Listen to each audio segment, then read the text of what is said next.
Hello friends, দেখো এটা ছিল গতকালের ভিডিও। গতকাল সন্ধ্যাবেলায় রেডি হয়ে নিয়েছি, যাব একটু চশমার দোকানে।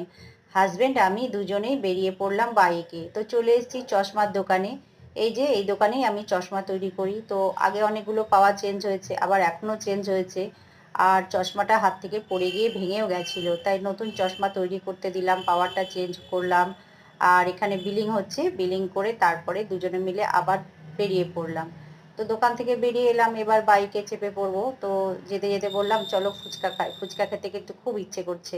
তো এই যে এই ভাইয়ের দোকানে চলে এসেছি ফুচকা খেতে। তো ফুচকার খাওয়ার লাইন পড়ে গেছে। আর ফুচকা খেতে কিন্তু আমি ভালোই বাসি, মাঝে মধ্যে ফুচকা খেতে আসি। তো বাইরে বেরোলেও ফুচকা খাওয়া হয় আর কি। তো দেখো সবাই কিন্তু লাইনে দাঁড়িয়ে আছে ফুচকা খাওয়ার জন্য।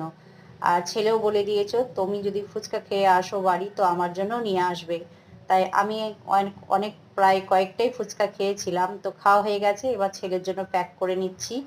তো প্যাক করে নিয়ে এবার চলে এসেছি বাড়িতে। তো বাড়িতে এই যে প্যাকেটে সব দিয়েছে, তেঁতুল জল, আলু মাখা, ফুচকার পাঁপড়। তো এবার ঢেলে নেব, সেটাই বলছিলাম যে ছেলেকে রেডি করে দেব, আর ও খাবে। তো এই যে একটা থালা নিয়ে এসেছি, থালার মধ্যে ফুচকার পাঁপড়গুলো ঢেলে নিলাম, আর অনেকটা পরিমাণে কিন্তু আলু মাখাটা দিয়েছে। আর এই যে তেঁতুল জল, একে একে ফুচকাগুলো ছেলেকে রেডি করে দেব।